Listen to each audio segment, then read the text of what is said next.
Hello, my name is Brett McMurtry, and I am a transportation engineer who works for Urban Systems and is working with City of Saskatoon staff on the Neighbourhood Bikeways Project.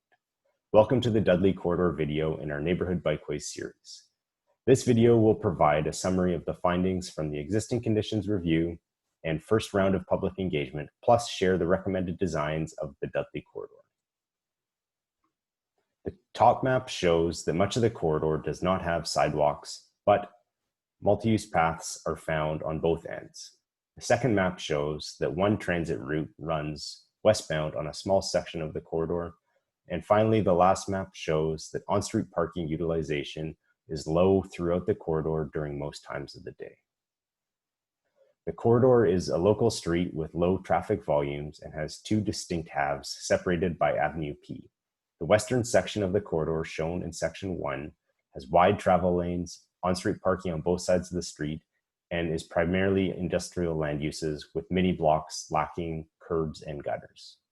The eastern section of the corridor, number 2 on the map, has narrower travel lanes, provides on-street parking on both sides of the street, as well as wide treed boulevards between the curb and people's homes.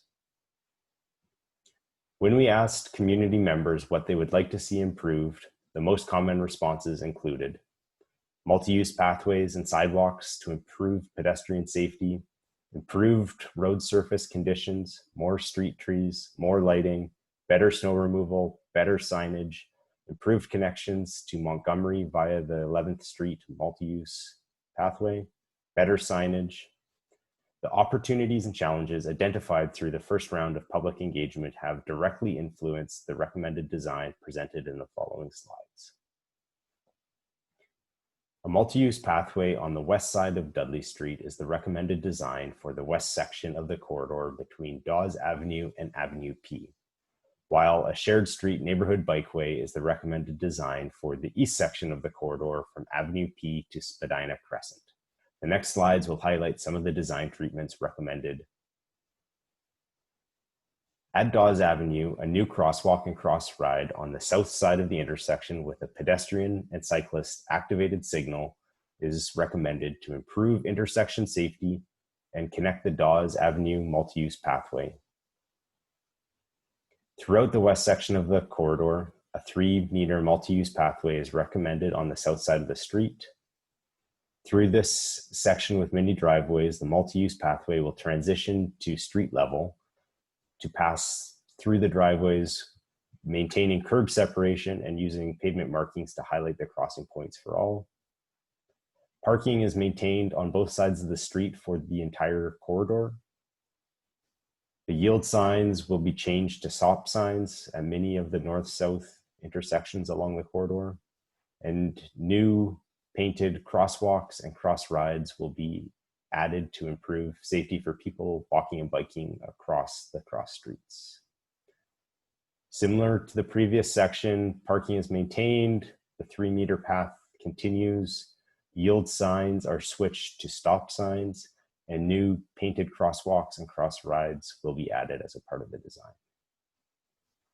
Once again, parking is maintained, the 3-meter pathway continues, and new painted crosswalk cross rides will be added to improve safety for people walking and biking.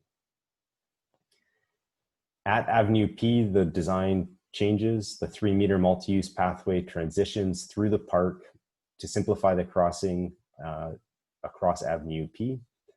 A new curb extension with a pedestrian and cyclist activated signal is to be added at Avenue P and the east leg of Dudley, and the crosswalk from the north side of the west leg of Dudley is relocated to this new signalized intersection.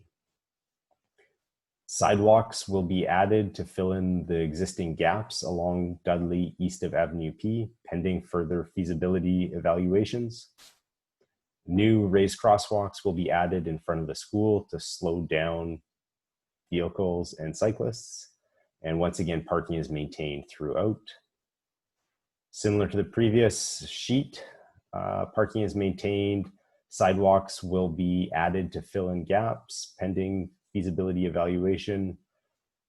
Yield signs will be changed for stop signs, and curb extensions will be added at the intersection at Avenue K to improve pedestrian safety and reduce vehicle speeds. Similar to the previous section, yield signs will be changed to stop signs. Sidewalk gaps will be filled pending further feasibility evaluation. On-street parking is maintained. And finally, a new painted crosswalk will be added to improve the connection to the Mewasin Trail at Spadina Crescent. Over the next month, we will collect your feedback through calls, emails, letters, and the upcoming virtual open houses and the Engage page. We look forward to hearing from you. Thanks for watching, and we look forward to hearing from you through this and the rest of the Bikeways projects.